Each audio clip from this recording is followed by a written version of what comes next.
नमस्कार साथियों, मैं हूं प्रियो भारत। डोजो में सिविल में आप सभी का स्वागत है। सब्सक्राइब कीजिए और बेल आइकन का जरूर प्रेस करें कि सिविल इंजीनियरिंग का हर एक वीडियो का नोटिफिकेशन आपके पास जरूर पहुंचे। साथियों, इससे पिछले क्लास में यानी कि इरिगेशन के फर्स्ट क्लास में हम लोगों ने duty, delta, base period, crop period, types of crop, irrigation methods के बारे में हम लोगों ने जाना। तो उस क्लास को अगर आप अटेंड नहीं किए हैं तो डिस्क्रिप्शन में जाकर उस क्लास को आप जरूर अटेंड करें। उसके बाद इस क्लास को अटेंड करें तो आपको समझने में आसानी होगी। साथियों, पूरे सिविल इंजीनियरिंग चैप्टर्स को खत्म करने के लिए, सारे सब्जेक्ट्स कवर हो, इसीलिए आज से दो क्लास लिए जाएंगे। एक तो सुबह 8 बजे और एक शाम 6 बजे। ठीक है, तो हर दिन आप दोनों क्लास को जरूर अटेंड करें, बेहतर प्रिपरेशन के लिए, बेहतर नॉलेज के लिए। और वीकली मॉक टेस्ट को अटेंड करने के लिए डिस्क्रिप्शन में जाकर फेसबुक पेज को भी आप फॉलो कर लें। तो चलिए शुरू करते हैं। तो साथियों, इससे पिछले क्लास में हम लोगों ने बेस पीरियड, क्रॉप पीरियड के बारे में जाना और वहां पर एक टर्म्स आया ड्यूटी और डेल्टा। तो ड्यूटी क्या है और डेल्टा क्या है? तो देखिए, कोई भी क्रॉप्स को एक फुल्ली ग्रोन, एक फुल्ली मैच्योर्ड क्रॉप्स, कोई भी फसल को फुल मैच्योर्ड करने के लिए एक सफिशिएंट अमाउंट वाटर चाहिए होता है ना। और उस वाटर को तो ग्लास से हम हर पौधे के बीच में तो नहीं डालेंगे, जाकर इरिगेशन के थ्रू उसको पहुंचाएंगे। तो एक सर्टेन डेप्थ में वो वाटर सस्टेन करता है। मतलब अगर ये एक मेरा खेती का एरिया है और यहां पे हम फसल लगाए हैं, तो यहां पे जब हम इरिगेशन चैनल के थ्रू, मान लीजिए यहां से वाटर फ्लो हो रहा है और यहां पे ओपनिंग है, ये मान लीजिए फसल है ऐसे, तो एक सर्टेन डेप्थ में पानी हम छोड़ेंगे। यानी कि हम एक बार पानी दिए, मान लीजिए 2 सेंटीमीटर पानी ऊपर जमा रहा, ठीक है। फिर 5 दिन बाद, 7 दिन बाद फिर हम एक बार पानी देंगे, फिर 10 दिन बाद फिर एक बार पानी देंगे। यानी कि मान लीजिए, मतलब बात ऐसा ही है, आप पूरे जिंदगी में, यार मान लीजिए आप पूरे महीने में आप 100 रोटी खाते, तो ऐसा तो नहीं है कि आपको एक ही दिन में 100 रोटी ठुसवा दिया जाएगा। हर दिन 2-2, 3-3 रोटी देंगे कि आपका ग्रोथ अच्छे से हो। ठीक उसी तरह एक क्रॉप्स को फुल्ली ग्रोथ करवाने के लिए, फुल्ली ग्रोन क्रॉप्स बनाने के लिए हर 5 दिन में, 10 दिन में, वो डिपेंड करता है कैसा क्रॉप्स है, उतना इंटरवल में, जिसको हम लोग बोलते हैं इरिगेशन इंटरवल, उस इंटरवल में हम लोग क्या करते हैं, वाटर को देते हैं। और जो टोटल अमाउंट है, मान लीजिए धान का खेती या गेहूं की खेती है, और इस गेहूं को जब हम बीज को बोए हैं, इस बोता हुआ बीज को एक फुल्ली ग्रोथ, एक मैच्योर्ड गेहूं के क्रॉप्स बनने में हमको 150 दिन लगेंगे, 150 दिन लगेंगे। और 150 दिन में हर 10 दिन बाद हम 10 सेंटीमीटर पानी हम छोड़ेंगे। 10 सेंटीमीटर मतलब कि पानी छोड़ने के बाद वहां पे जाकर, खेती में जाकर 10 सेंटीमीटर पानी मेरा मतलब डेप्थ हो। ऐसा अगर क्रॉस सेक्शन है खेती का, मान लीजिए क्रॉस सेक्शन है, साइड व्यू है, तो ऐसा मान लीजिए मेरा क्रॉप्स है, ये सब खड़ा हुआ है क्रॉप्स, तो 10 सेंटीमीटर हाइट पे या 5 सेंटीमीटर जैसा आपका रिक्वायरमेंट होगी, उस हाइट पे पानी जो है वो रहे, 10 सेंटीमीटर पानी मेरा रहे वहां पर, ठीक है, फ्लो करता रहे उसके ऊपर। तो ऐसे ही 10-10 करके हमको टोटल मान लीजिए 120 सेंटीमीटर हमको पानी देना है। तो ये जो 120 है, ये मेरा डेल्टा है। समझ में आ गई बात?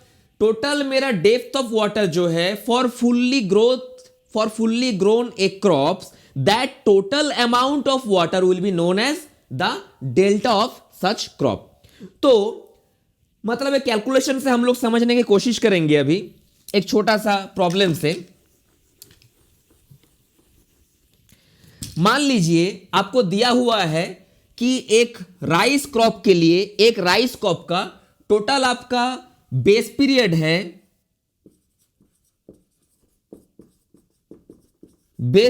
मान लीजिए 140 दिन, ठीक है। बेस पीरियड यानी कि जब पहली बार आप पानी दिए हैं तब से लेकर एकदम लास्ट दिन जब पानी दिए हैं, ये जो टोटल दिन है इसको कहते हैं बेस पीरियड। क्रॉप पीरियड क्या है? जब आप बीज बोए हैं और जब हम खेती से एकदम पूरा काट देंगे पौधा को, ठीक है, उस दिन है क्रॉप पीरियड। क्रॉप पीरियड थोड़ा सा बेस पीरियड से ज्यादा होता है, कुछ दिन, है ना। तो बेस पीरियड क्या है? Fast watering to last watering, that will be known as base period. तो एक राइस क्रॉप का बेस पीरियड है 140 दिन, और फ्रीक्वेंसी ऑफ इरिगेशन,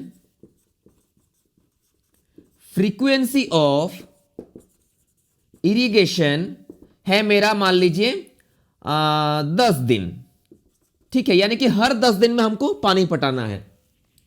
और डेप्थ ऑफ वाटर सप्लाई है मेरा मान के चलिए आप 7 सेंटीमीटर। तो डेल्टा क्या होगा? ठीक है, बहुत आसान सा सवाल है। तो मेरा बेस पीरियड कितना है? 140 दिन है। तो 140 दिन, और हमको कितना दिन में पानी देना है? कितना दिन छोड़ छोड़ के? 10 दिन, यानी कि 10 दिन छोड़ के हमको पानी देना है। टोटल 140 दिन का मेरा बेस पीरियड है। तो कितना बार पानी पटाना है हमको? 14 दिन, 14 बार, 14 टाइम्स। और एक एक बार में हमको 7 सेंटीमीटर पानी अप्लाई करते जाना है। तो total delta equals to 14 into 7, यानी कि मेरा 98 सेंटीमीटर, ये मेरा है डेल्टा। यानी कि इस राइस को फुल्ली एक ग्रोथ, एक फुल्ली मैच्योर्ड राइस बनाने के लिए हमको 98 सेंटीमीटर यानी कि 98 सेंटीमीटर पानी हमको चाहिए होगा। उस डेप्थ का पानी हमको चाहिए होगा। समझ में आ गई बात? आप स्क्रीनशॉट ले सकते हैं इसका। तो अब आते हैं ड्यूटी में। तो डेल्टा आपको पता चल गया क्या है, एकदम पूरा न्यूमेरिकल के साथ। अब ड्यूटी क्या है? ड्यूटी यानी कि देखिए, ड्यूटी यानी कि कोई भी चीज का पोटेंशियल, कहते हैं कि ड्यूटी यानी कि कर्तव्य। आपका ड्यूटी क्या है? आपका फर्ज क्या है? तो ठीक उसी तरह ड्यूटी, थोड़ा सा मेरा इरिगेशन में ड्यूटी को हम लोग एक्सप्लेन कर सकते हैं ऐसे कि 1 क्यूमेक वाटर से हम कितना हेक्टर जमीन को इरिगेट कर सकते हैं। That amount of land will be known as the duty for such crop. मतलब मान के चलिए, हम एग्जाम्पल के तौर पे लेते हैं कि राइस, धान की खेती के लिए हमको जितना अमाउंट ऑफ वाटर चाहिए होगा, आलू की खेती के लिए उतना अमाउंट नहीं चाहिए, कम अमाउंट में चाहिए, या गेहूं की खेती के लिए उससे ज्यादा अमाउंट में चाहिए। यानी कि अब 1 क्यूमेक, यानी कि देखिए 1 क्यूबिक मतलब 1 मीटर क्यूब पर सेकेंड, मतलब ये बहाव से 1 सेकेंड में हमको 1 मीटर क्यूब पानी छोड़ देना है।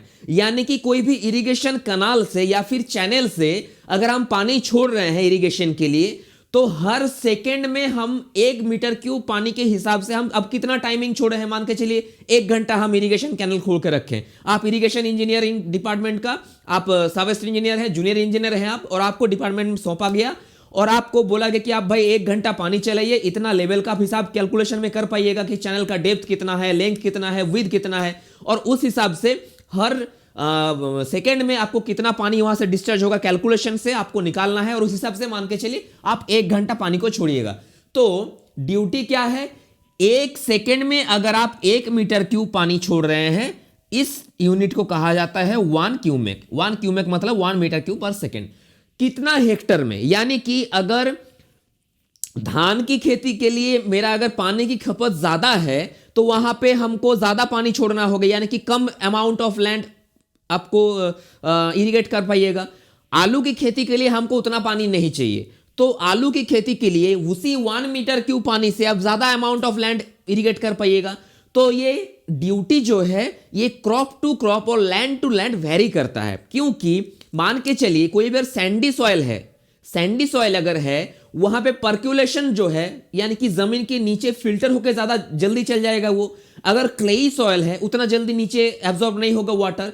तो ये ड्यूटी जो है लैंड पे, क्रॉप बेसिस पे और मौसम के साथ भी, क्योंकि गर्मी के मौसम में आपको ज्यादा पानी हेक्टर कम कर पाए, क्योंकि वहां पे एवापोरेशन भी हो रहा है, वाटर लॉसेस ज्यादा होगा वहां पर। मॉनसून के टाइम पे वाटर लॉसेस जो है वो कम होगा मेरा, तो उसी हिसाब से ये चेंजेबल है।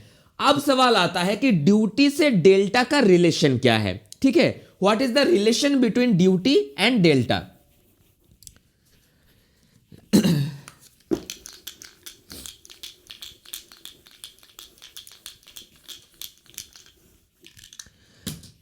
देखिए, relation between duty and delta.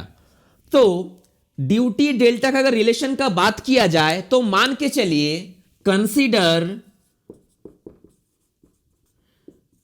That a crop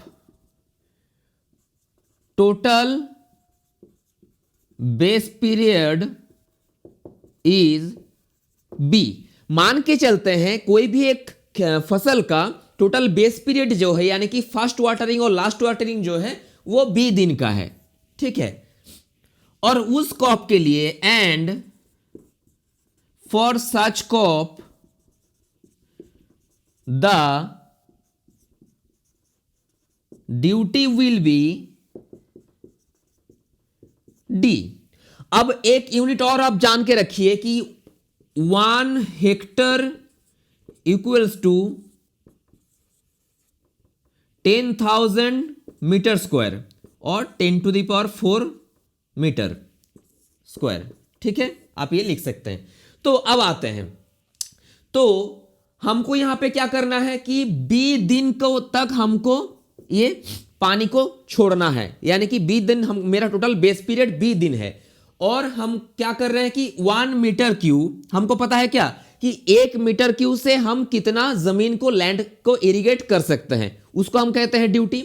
तो देखिए, विल बी डेल्टा, आपका ड्यूटी विल बी डी। अब मान के चलिए बेस पीरियड तो मेरा बी है, ये है। अब बी दिन को घंटे में हम तब्दील करेंगे, ट्रांसफर करेंगे, तो क्या हो जाएगा, 24 घंटे से हमको गुना करना। मान के चलिए बी मतलब 10 दिन है, मान के चलिए बी मेरा 10 दिन है या 100 दिन है, तो दिन को हम लोग घंटे में डिवाइड गुना करेंगे तो घंटे में आ जाएगा। फिर इसको मिनट में ट्रांसफर करेंगे, फिर इसको सेकंड में करेंगे, क्योंकि मेरा हिसाब जो है डेल्टा का, वो सॉरी ड्यूटी का, वो तो मेरा हो जाता है सेकंड में, 1 मीटर 1 मीटर क्यूब पर सेकंड के हिसाब से इंटू 1। तो 24 इंटू 60 यानी कि 86400 बी मेरा टोटल ये हो गया मेरा वाटर अमाउंट, ठीक है ना। इतना अमाउंट का हमको पानी चाहिए होगा। अब आते हैं टोटल मेरा ड्यूटी में, है ना। अब इसको देख लीजिए कि ड्यूटी और डेल्टा का जो रिलेशन है, पहले हम क्या किए, बेस पीरियड मान के चले हम उतना दिन पानी पटाएंगे, तो उसको हम कन्वर्ट कर लिए टोटल वॉल्यूम ऑफ वाटर में। अब इसको करते हैं डेल्टा का ट्रांसफर। तो टोटल डेप्थ ब्रैकेट में delta equals to, total depth आपको कैसा पता चलेगा, तो टोटल वॉल्यूम आपका जो वाटर का है बाय टोटल एरिया, वॉल्यूम को एरिया से डिवाइड कर देंगे तो मेरा टोटल डेप्थ निकल जाएगा। यानी कि मान के चलिए, आप दिमाग थोड़ा शांत करके आप सोचिए, आंख बंद करके आप सोच लीजिए, आपके पास 1 बाल्टी पानी है, आपके पास 1 बाल्टी पानी है, और पूरे रूम का आपका एरिया है 10 फीट बाय 10 फीट का आपका रूम है, तो रूम का एरिया कितना है, 100 स्क्वायर फीट। अब अगर टोटल वॉल्यूम ऑफ वाटर मान के चलिए 1 मीटर क्यूब है आपका वाटर अमाउंट, उससे एरिया को डिवाइड कर देंगे, एरिया उसके ऊपर छिड़का देंगे पूरे पानी को, तो एक डेप्थ में वो पानी जो जमा होगा वही है मेरा डेल्टा। तो total depth equals to 86400 B by मेरा कितना है 10⁴ मीटर स्क्वायर। तो 10⁴ यानी कि 10 के टोटल, 1 के पीछे 4 गो 0, तो डिवाइड कर देंगे 1 2 3 4, थोड़ा सा आसानी हो जाए आपको समझने में।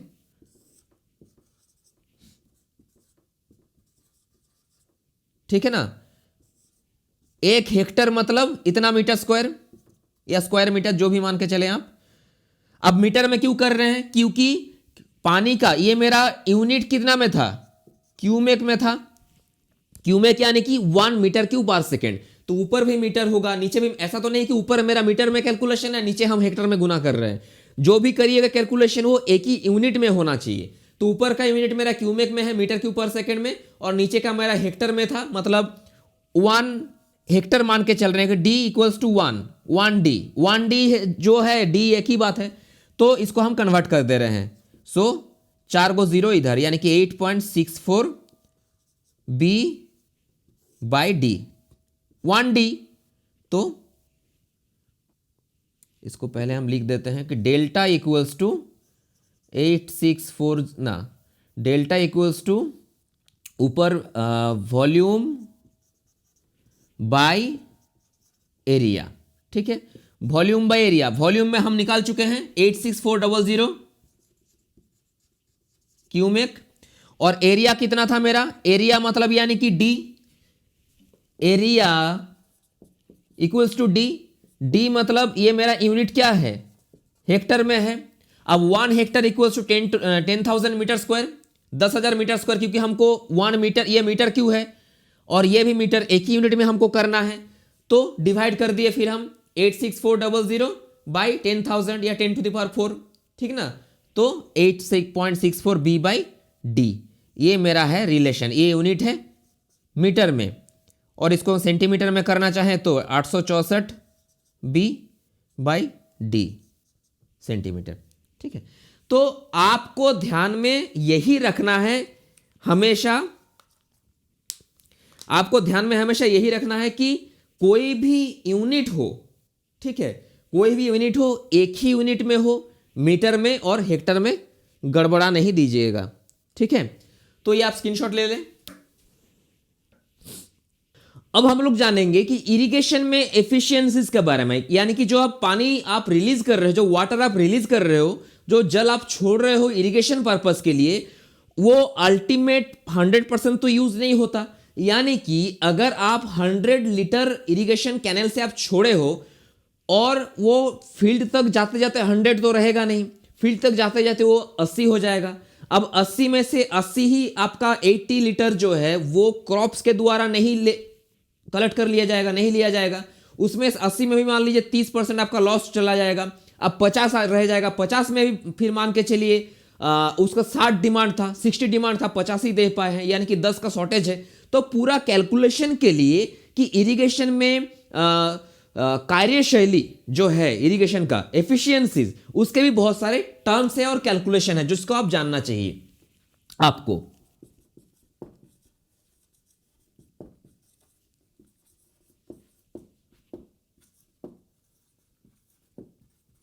इरिगेशन एफिशिएंसीज देखिए, पहला, एक मिनट, तो पहला मेरा टर्म है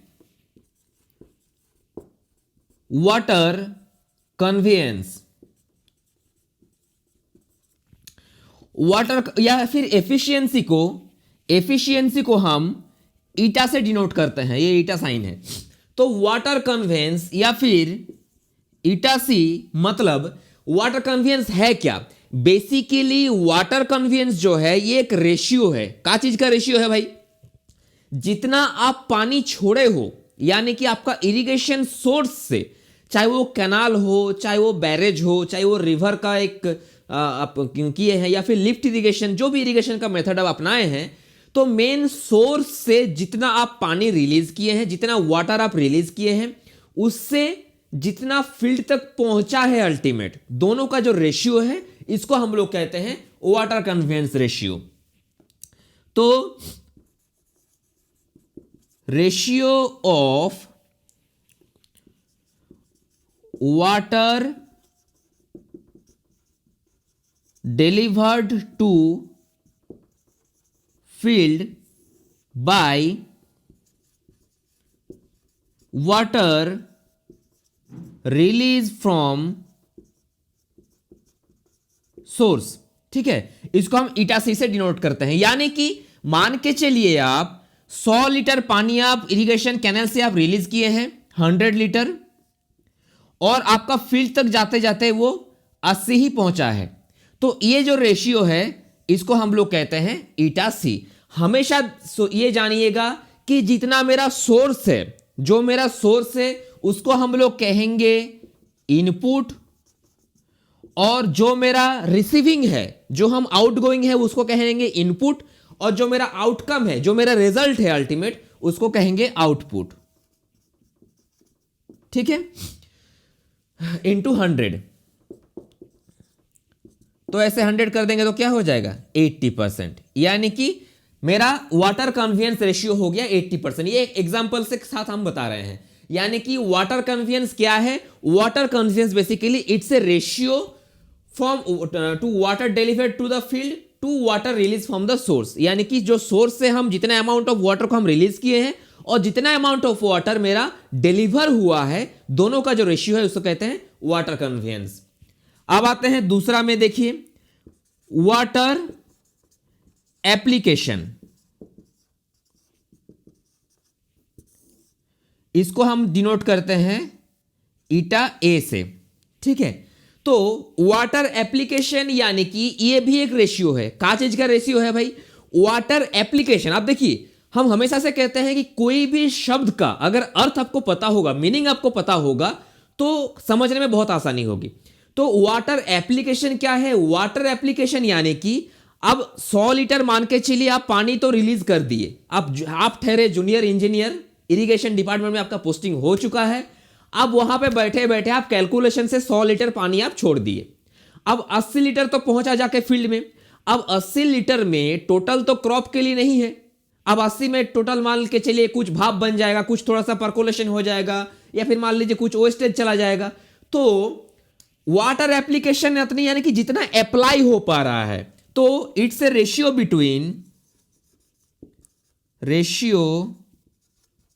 between water delivered to field to water stored in root zone. मतलब कि टोटल खेती में मेरा कितना amount of water, root zone में मेरा जो पेड़ का जो जड़ है जो रूट्स है, उसमें कितना वाटर स्टोर हो पाया।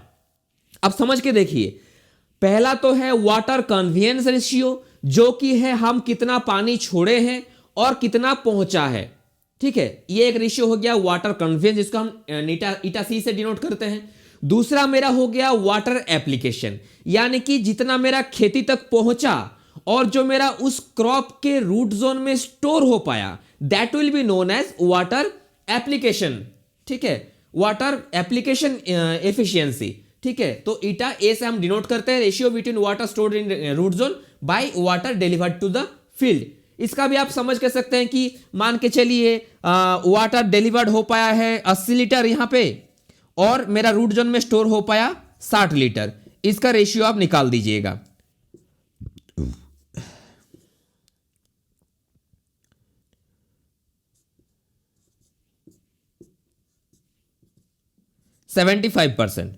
तो 75% हो जाएगा आपका वाटर एप्लीकेशन एफिशिएंसी, ठीक है। इसका आप स्क्रीनशॉट ले लें।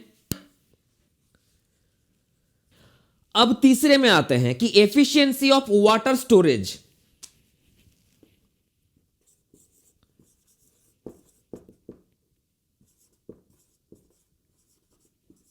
एफिशिएंसी ऑफ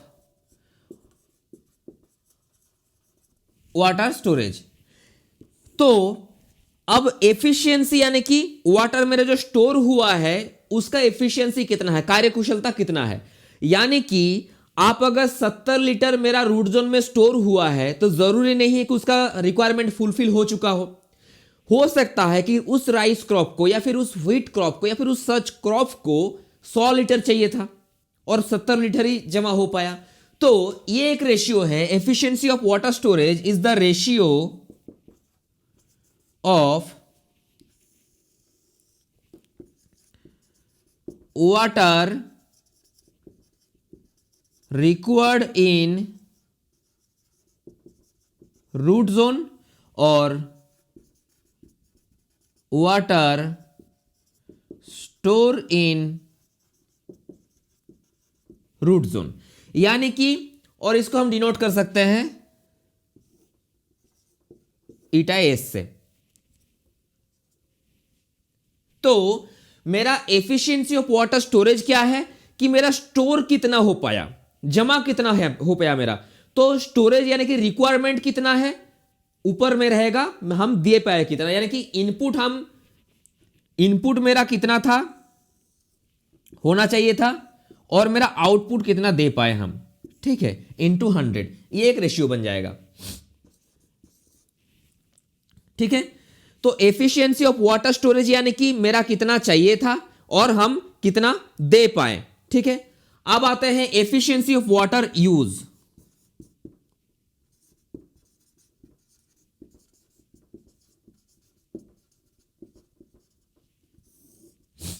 अब नाम से आप समझ पा रहे हैं कि इसका अर्थ क्या हो सकता है। यह भी एक रेशियो है। क्या चीज का रेशियो है? कितना चाहिए था मेरा, ratio of required total water और सप्लाइड वाटर टू क्रॉप। ठीक है, तो मेरा अब मतलब water use, supplied water crop मतलब बेनिफिशियरी यूज, यानी कि मेरा जितना यूज हो पाया, ऐसा नहीं कि जो पर्कुलेशन होकर निकल चुका या भाप बन गए, वो अलग चीज है। मेरा जितना बेनिफिशियरी यूज, अब वो भी यूज में ही आता है, लीचिंग वगैरह जो है। तो मेरा टोटल रिक्वायरमेंट में कितना था, टोटल रिक्वायर्ड कितना था, ठीक है, और हम कितना दे पाए, ये जो मेरा रेशियो है ये हो जाएगा आपका एफिशिएंसी ऑफ वाटर यूज। ठीक है, अब आते हैं नेक्स्ट टर्म में, आप स्क्रीनशॉट ले लें इसका। अब आते हैं नेक्स्ट टर्म में वाटर डिस्ट्रीब्यूशन एफिशिएंसी, मेरा लास्ट है जो water distribution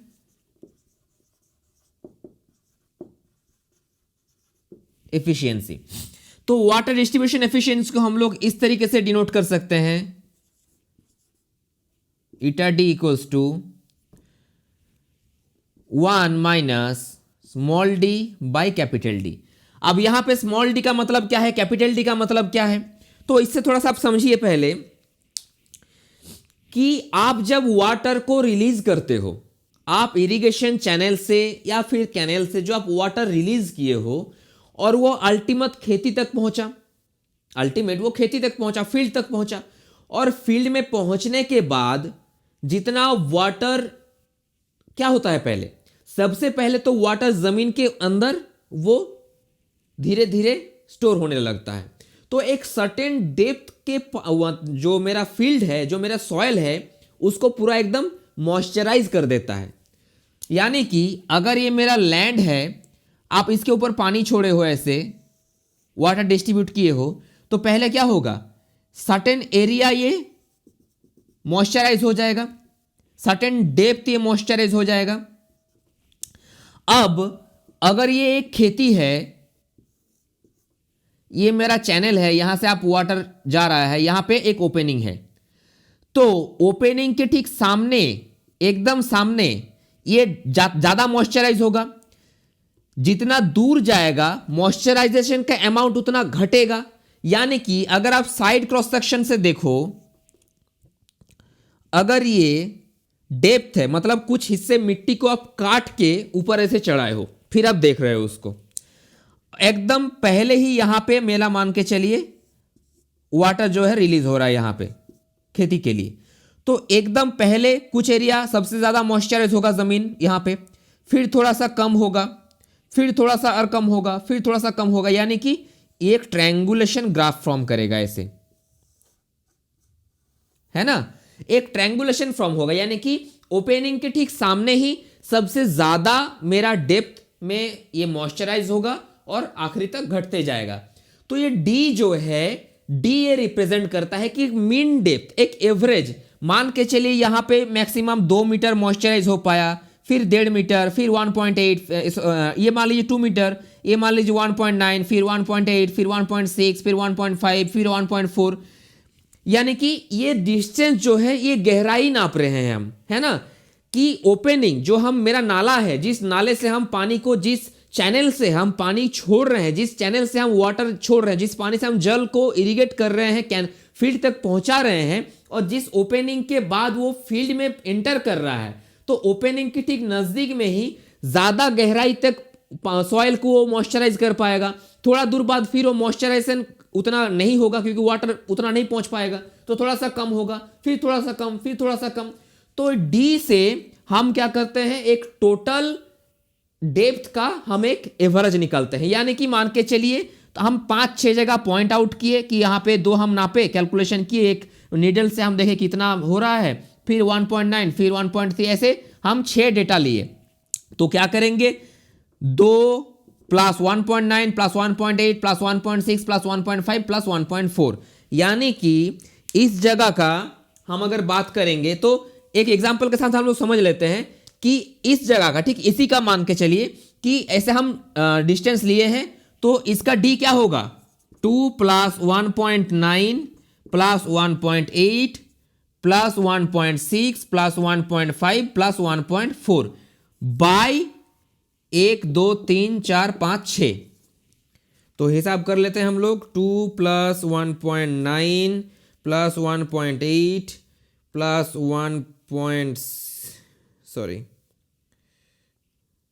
2 plus 1.9 plus 1.8 plus 1.6 plus 1.5 plus 1.4, तो 10.2 बाई 6, 10.2 बाई 6, क्योंकि 6 जगह पॉइंट हम लिए हैं, यानी कि 1.7 मीटर। तो मीन डेप्थ कितना हो गया यहां पर कैपिटल में, कैपिटल डी का, यानी कि एवरेज डेप्थ क्या है, 1.7। अब स्मॉल डी क्या है, स्मॉल डी यानी कि जो अंतर है मीन डेप्थ का, उससे जो अंतर है और उसका जो एवरेज है, उसको कहते हैं स्मॉल डी से हम लोग डिनोट करते हैं। यानी कि ठीक है, तो 1.7 मीन डेप्थ से हम हर एक को माइनस करते चलेंगे।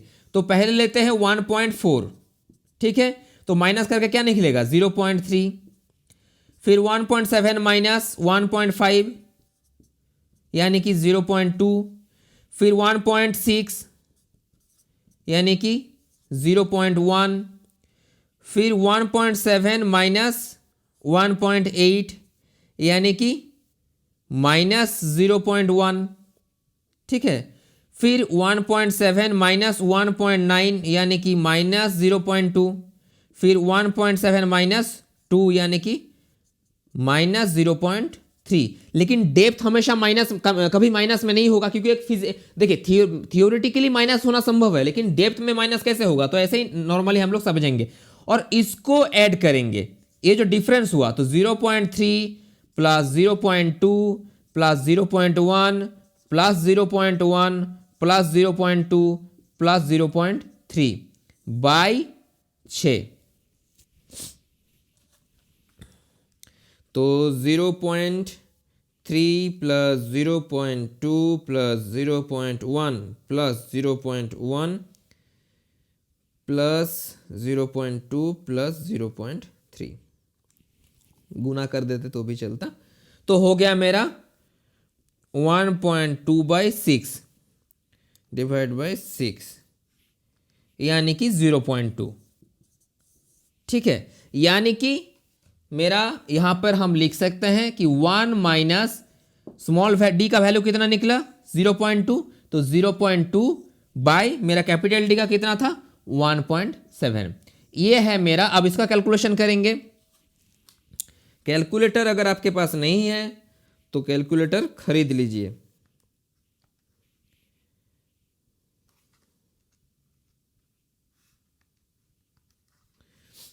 One minus 0.2 by 1.7,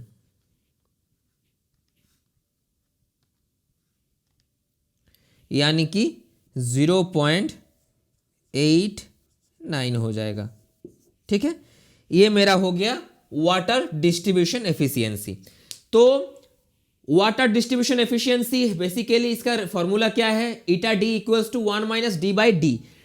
capital d मतलब मीन डेप्थ, यानी कि जो आप इरिगेशन में जो आप वाटर रिलीज किए हो और जितना डेप्थ में वाटर अंदर मॉइस्चराइज हुआ है, जितना अमाउंट सॉइल को मॉइस्चराइज कर पाया है, और डिस्टेंस के साथ साथ वो घटता जाएगा। एकदम मेन ओपनिंग में ज़्यादा मॉइस्चर को ज़्यादा गहराई तक मॉइस्चराइज कर पाएगा, फिर थोड़ा सा कम गहराई तक, एकदम लास्ट में सबसे कम गहराई मॉइस्चराइज कर पाएगा वो। तो उसका एक एवरेज है डी। और स्मॉल डी क्या है? उस डिफरेंस जो हम मेरा कैपिटल टी का जो एवरेज निकले हैं, तो निकाले हैं हम, उससे हर एक डिस्टेंस का जहां से हम नापे हैं उसका जो अंतर है, जैसे 1.4 नापे थे, 1.5 नापे थे, तो मीन डेप्थ से उसका जो अंतर है, उस अंतर का एवरेज, मेन डिविएशन का एवरेज को कहते हैं स्मॉल डी। और ये मेरा डिनोटेशन है, आप इसका एक स्क्रीनशॉट ले लें।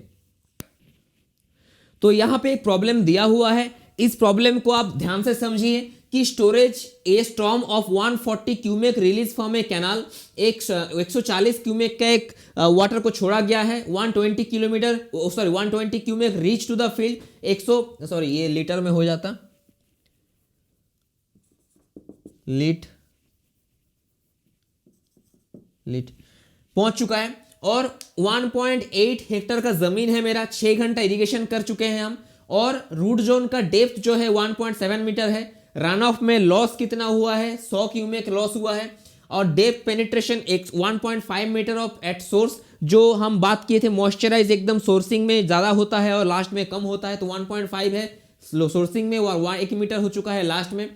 और होल्डिंग कैपेसिटी है 15 सेंटीमीटर पर मीटर के हिसाब से। वाटर कन्वेंस आपको निकालना है, वाटर एप्लीकेशन आपको निकालना है, वाटर स्टोरेज आपको निकालना है, वाटर डिस्ट्रीब्यूशन एफिशिएंसी आपको निकालना है, जहां पे आपका मॉइस्चर कंटेंट है 50%। तो ठीक है, इस प्रॉब्लम को आप सॉल्व कोशिश करिए आप। नेक्स्ट क्लास में, यानी कि आज शाम को कोई दूसरा टॉपिक हम 6 बजे कवर करेंगे। कल सुबह 8 बजे जो क्लासेस होंगे वहां पर हम इस मैथ को हम चर्चा करेंगे, क्योंकि ये क्लास बहुत ज़्यादा थोड़ा सा लॉन्ग हो जा रहा है। और उसके बाद हम नए चैप्टर को शुरू करेंगे। आशा करता हूं आप समझ चुके हैं। अगर कहीं पे कोई दिक्कत है, आप कमेंट में आप लिखें, कोशिश करेंगे आंसर देने की। और इसी तरह जुड़े रहिए, अपने सिविल इंजीनियरिंग दोस्तों को इस चैनल के बारे में बताइए, और सबके साथ इस वीडियो को शेयर करें और नॉलेज को बढ़ाते रहें। मिलते हैं फिर एक नए क्लास में। जय हिंद, जय भारत।